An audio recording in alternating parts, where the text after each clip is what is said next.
Great morning जी दोस्तों, great morning. Lecture number 3 आज हम स्टार्ट करने वाले हैं and I will say okay lecture number 2।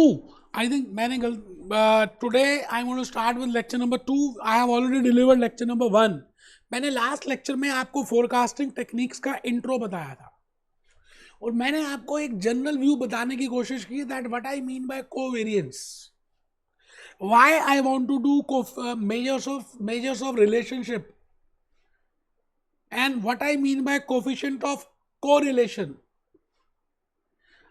If you see from Kaplan and BBP, उन्होंने कोवेरियंस को नहीं बताया, बट द पॉइंट इज जब तक आप कोवेरियंस नहीं समझेंगे you can not understand how we can calculate coefficient of any relationship. What is the meaning of that? In order to find out the magnitude of the relationship, you should be aware of the relationship. And that can be calculated with the help of covariance. तो आप ये मत सोचना कि वो Kaplan में नहीं है, but the point is coefficient of correlation calculate ही नहीं हो सकता, आपको समझ ही नहीं आ सकता unless and until you are aware of that what I mean by covariance. When I say co means to. आज का ये जो लेक्चर है ना बेटा, मैं आज आपको लास्ट लेक्चर के जो भी क्वेश्चंस, जो भी कंसेप्ट्स मैंने डिस्कस किए specifically in relation to coefficient of correlation, आज मैं उसकी इलस्ट्रेशंस टेस्ट योर सेल्फ करेंगे कैप्लॉन से. आप अपना कैलकुलेटर बाहर निकालना बेटे, मैंने कैलकुलेटर बाहर निकाल लिया. ऊपर लिखिए जी great good morning, lecture number 2 chapter number 15 forecasting techniques. हम आजकल कर रहे हैं फोरकास्टिंग टेक्निक्स.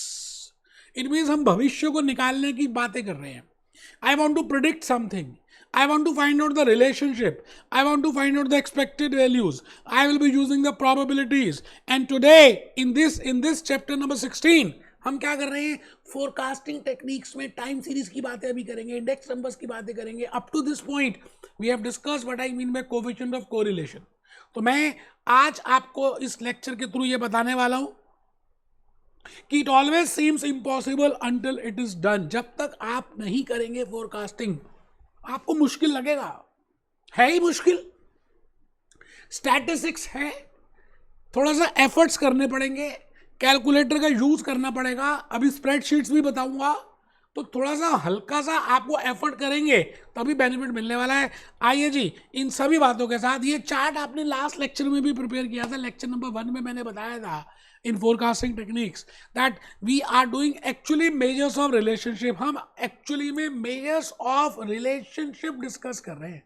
ये बेटा स्टैटिस्टिक्स में मेजर्स ऑफ सेंटर टेंडेंसी है, मेजर्स ऑफ डिस्पर्जन है, मेजर्स ऑफ रिलेशनशिप है.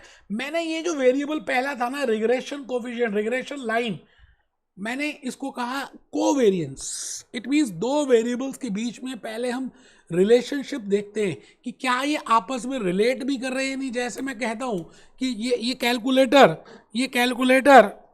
कैलकुलेटर और सपोज करते हैं ये माइक, क्या इनका आपस में रिलेशनशिप है? बेटा कोई रिलेशनशिप नहीं है.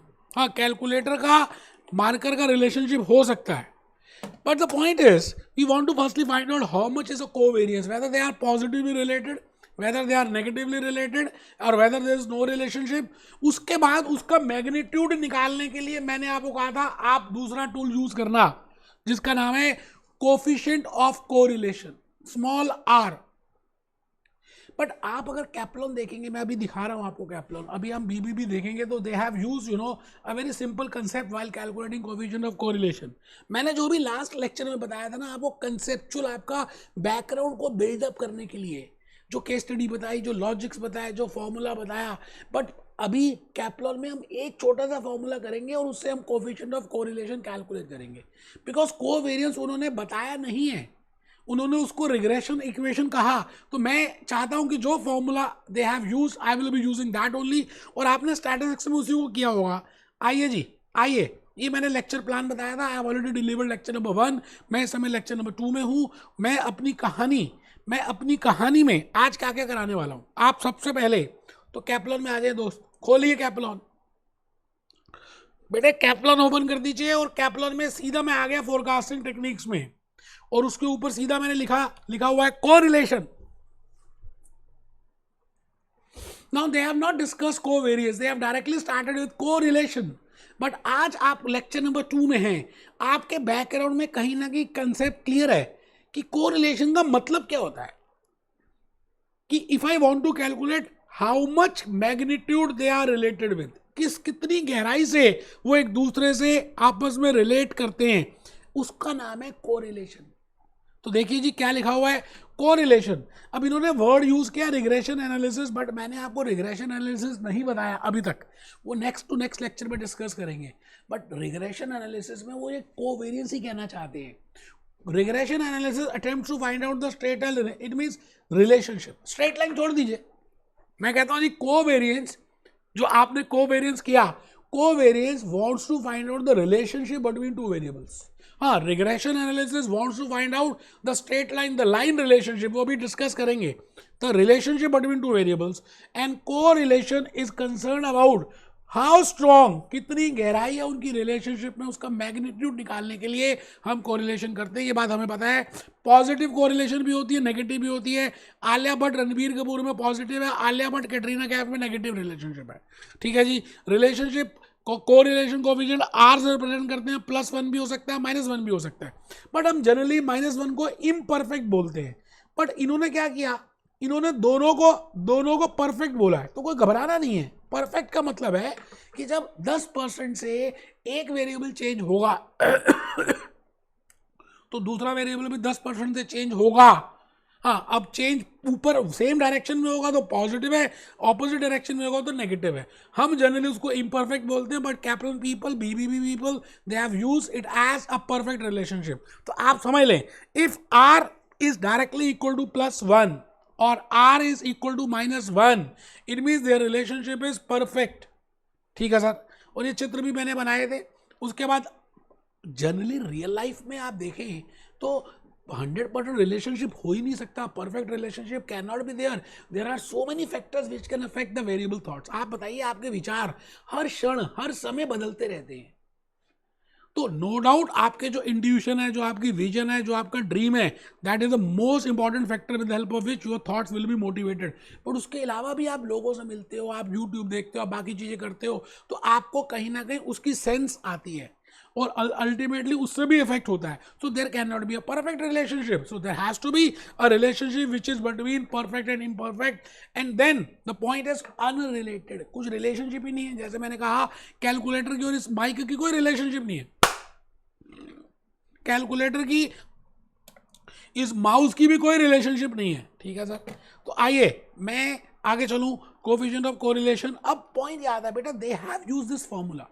मैंने लास्ट लेक्चर नंबर 1 में आपको कोवेरियंस का पहले फॉर्मूला बताया कि कोवेरियंस कैसे निकलता है with the help of standard deviation, क्योंकि स्टैंडर्ड डिविएशन का फॉर्मूला हमने डिस्कस किया था। मतलब वही फॉर्मूला जो आपने स्टैटिस्टिक्स में किया है। तो कोई घबराना नहीं है, वो अच्छी बात है जो आपने किया, बट हम और आसान तरीके से करेंगे। We can calculate coefficient of correlation with the help of this formula. बड़ा इजी है। इन्होंने यूज किया जी ये वाला फॉर्मूला। क्या है? n sigma of X Y. मतलब x का मतलब है एक वेरिएबल, y का मतलब है सेकंड वेरिएबल, क्योंकि कोएफिशिएंट ऑफ कोरिलेशन निकालने के लिए there has to be at least 2 variables, variable 1 and variable 2. So the relationship between variable 1 and variable 2, that is named as correlation. तो कोरिलेशन के लिए 2 वेरिएबल्स को होना जरूरी है। तो n summation of X Y minus summation of X into summation of Y. अब एक बच्चा सोच रहा है ये ठीक लिखा हो, ये दोनों सेम ही है। बेटा उसको ना नींद आ रही है, एक्चुअली में वो कमर सीधी करके तो पढ़ नहीं रहा, टेबल चेयर में बैठा ही नहीं हुआ, वो तो लेट के पढ़ रहा है, बेवकूफ़ है वो। बेटा ये दोनों अलग अलग हैं। ये सिग्मा ऑफ एक्स वाई है, ये सिग्मा एक्स है इंटू सिग्मा वाई है। वो कहता है मैथमेटिकली दोनों आंसर सेम आएंगे। मैं थप्पड़ मारूंगा खींच के। बेटे पहले एक्स और वाई का पहले आप मल्टीप्लाई करके समेशन करेंगे, और यहाँ पर सिग्मा एक्स का पहले समेशन करेंगे, फिर सिग्मा वाई का समेशन करेंगे, और फिर उनको गुणा करेंगे। दोनों अलग अलग हैं। डिवाइडेड बाय, देखो मैं कलर यूज चेंज कर रहा हूँ सिर्फ आपके लिए। Divided by N sigma x square minus sigma x whole square. अब एक बच्चा कह रहा है फिर सेम है यार, मैं फिर थप्पड़ मारूंगा उसके। कहाँ क्या है, सेम है करते जा रहे हो। माइनस इनटू, ये बेटा मैंने ब्रैकेट डाल दिया, नीचे लिख रहा हूँ N sigma Y square minus sigma Y whole square. ये ब्रैकेट क्लोज हो गया बेटे, और होल अंडर द रूट। आपको ये नहीं समझना कि ये फॉर्मूला कैसे डिराइव हुआ है। वैसे लास्ट लेक्चर में मैंने आपको कोवेरियंस की हेल्प से how we can determine the formula for covariance I have explained, and then with the help of covariance how we can determine the correlation I have explained. तो आपको logically concept clarity के लिए lecture 1 बड़ा important है, but आप examination में और shortcut method use कर सकते हैं। बेटे मैं भी बताऊंगा, पहले इस फॉर्मूले को अपने हाथ से लिखें। देखिए अगर नहीं लिखते ना तो समझ कम आता है। n into summation of X Y minus summation of X into summation of Y divided by denominator में होल अंडर द रूट तो है ही, होल अंडर द रूट है n X square minus sigma x whole square into ये bracket close हो गया n sigma Y square minus sigma Y whole square, ये भी ब्रैकेट क्लोज हो गया, दोनों को इंटू कर दिया। तो बेटे आपके सामने मैं एक छोटा सा क्वेश्चन करके दिखाऊंगा। कहते हैं तब जाके बातें समझ आएंगी जब आपको लॉजिकली रिलेट होगा कि मैं कहना क्या चाह रहा हूं। मैं कहना चाह रहा हूं the following table shows the number of units purchased and the total cost incurred. मतलब हमने कितने यूनिट्स खरीदे, एक वेरिएबल है मान लेते हैं लेट इट बी एक्स, और उसकी कॉस्ट कितनी है let it be Y, because there has to be two variables whenever I want to calculate correlation or covariance. In this case, in this illustration, I have to calculate coefficient of correlation. So there has to be at least two variables. एक variable है units produce या units purchase और दूसरा variable है cost. अब हम ये check करेंगे कि x के बीच में और y के बीच में क्या रिलेशनशिप है, और नीचे वो कह रहा है जी calculate coefficient correlation coefficient of data and comment on the sales on the results obtained. आराम से बेटे मैं कह रहा हूँ, रिपीट कर रहा हूँ, आप कैलकुलेटर बाहर निकालिए, कैप्लन की हार्ड कॉपी कीजिए। अब तो F2 खत्म होने वाला है यार, है एक आध चैप्टर भी नहीं रहा, अब तो लास्ट 1-2 चैप्टर्स चल रही हैं। अब तो शर्म आनी चाहिए अगर आप अभी तक भी आपने कैप्लन का हार्ड कॉपी नहीं लिया, कमर सीधी करके नहीं बैठ रहे, क्या जीवन है फिर तो बेटा, लाइफ ही खराब है। F5 कैसे होगा आपसे financial performance management. Required, you have to calculate correlation coefficient and comment on the results. मैंने कहा ना, I will not be using the formula which I told you in the lecture number 1. वो that is only for the concept clarity. मैं बड़ा simple सा formula use करूंगा, और ऊपर फॉर्मूला आपको दिया हुआ है n summation of X Y minus summation of X into summation of Y, आराम से upon n X square sigma x square minus sigma x whole square bracket close into n sigma Y square minus sigma Y whole square bracket close. आप ये बताइए ये x variable है ये y है, इन्होंने बेचारों ने सिग्मा x का टोटल दे दिया। अब सवाल आता है कि चेक करना है कि क्या सच में सिग्मा x का टोटल 2800 है। इन्होंने 100 को 00 को कर लिया होगा कन्वर्ट, तो करिए जी 100 plus 200 plus 300 plus 400 plus 500 plus 600 plus 700, ये बेटे 2800 आ गए। इन्होंने इसको 100 में कन्वर्ट करके 28 लिख दिया, ठीक है सर। सिग्मा वाई मतलब total cost let it be Y, तो वाई ले लिया इन्होंने, उसको भी टोटल कर दीजिए, क्योंकि हमें सिग्मा एक्स का टोटल भी चाहिए और सिग्मा वाई का टोटल भी चाहिए जगह जगह, ठीक है ना। तो सिग्मा वाई का टोटल करें तो ये देखिए 420,000 की फिगर हटा दी, 420 आ गया। अच्छा सिग्मा एक्स वाई भी इन्होंने कैलकुलेट कर दिया। एक्स वाई का मतलब है this into this plus this into this, this into this, this into this, this into this, this into this and this into this, और फिर सिग्मा एक्स स्क्वायर आ गया। बेटे एक्स स्क्वायर क्या होगा, सिग्मा एक्स स्क्वायर, पहले आप x की value x square कर लेंगे, फिर इतना कर लेंगे, फिर इसके बाद ऐसे कर लेंगे और फिर टोटल कर लेंगे आराम से। अब आप चेक करें 28 इंटू 28 करेंगे तो 784 आ रहा है। बेटे ये ऐसा नहीं है कि इसका होल स्क्वायर कर दें, नहीं बेटा, सारी वैल्यूज जितनी भी उस डाटा में वेरिएबल्स हैं उनकी वैल्यूज को पहले स्क्वायर करो फिर जमा करो। मतलब जमा का स्क्वायर करोगे तो सेम आंसर नहीं आएगा। आई थिंक आप समझ रहे हैं, जो इस समय मोबाइल फोन नहीं देख रहे और जो कमर सीधी करके बैठे हैं वो आई थिंक मेरी बात समझ गए जो मैं कहना चाह रहा हूँ। और उसके बाद वैल्यूज पुट करनी है, और कोई मुश्किल थोड़ी है। क्या है ये क्या है, ये n है, ये फिर क्या है into sigma x Y minus sigma x into sigma y, फिर क्या है n है sigma x square minus sigma x whole square bracket close, फिर multiply n sigma Y square minus sigma Y whole square. अब मुझे याद थोड़ी था, मैंने क्या किया लिखा, और लिखते लिखते ही मेरे को आपके सामने ही याद हो गया, यकीन मानिए मैंने क्लास लेने से पहले इसको देखा भी नहीं था, मुझे बस पता था कि लॉजिकली ऐसे रिलेट करना है। और आप देखिए वैल्यूज पुट करें तो ये वैल्यू आ गई 0.98 नेगेटिव, नेगेटिव आ रही है बेटा, पॉजिटिव आ रही है। अब ये नियर टू 1 ही है, मतलब परफेक्ट रिलेशनशिप तो नहीं है, क्योंकि परफेक्ट होती तो +1 होता या -1 होता, but it is just near to 1। It means अगर एक वेरिएबल x में चेंज आएगा 1% से, तो टोटल कॉस्ट में 0.98% से चेंज आएगा।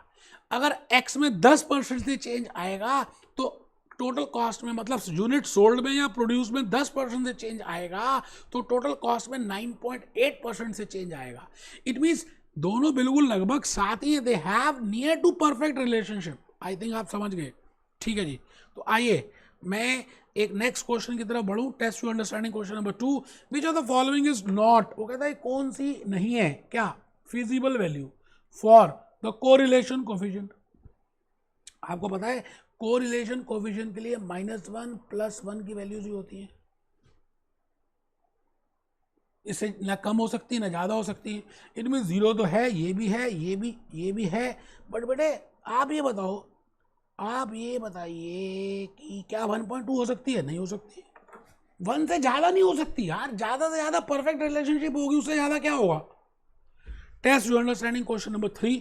अब आपको सिग्मा x दिया हुआ, सिग्मा y दिया हुआ, सिग्मा x² दिया हुआ, सिग्मा y² दिया हुआ, सिग्मा xy दिया है, n दिया है। बेटे अब आपको मैंने कहा था ना फॉर्मूला लिखना जरूरी है, तो n sigma xy minus sigma x into sigma y upon, और मैं इसको कर रहा हूँ जी होल अंडर द रूट, है ना, n into sigma x² minus sigma x whole square, ये आ गया जी ब्रैकेट, फिर ब्रैकेट ओपन हो गया जी, sigma y² minus sigma y whole square, ये आपके सामने वैल्यू आ गई। कोई मुश्किल है थोड़ी यार। मैं कहता हूँ लाइफ में अगर इंसान चाहे तो क्या नहीं कर सकता। आपको खुद बताया कि आप फर्स्ट अटेम्प्ट में ACCA नॉलेज लेवल में क्लियर हो सकते हो और स्किल लेवल के मेरे सब्जेक्ट ले सकते हो, बट आप ना कंफर्ट लेवल में रहते हो, ढीले हो जाते हो। ढीले नहीं होना यार, ठीक है जी। तो आई थिंक ये वैल्यूज पुट करके आप कर सकते हैं। अब फिर आपको एक टेस्ट अंडरस्टैंडिंग क्वेश्चन नंबर 4 और दे दिया, आप पढ़िए।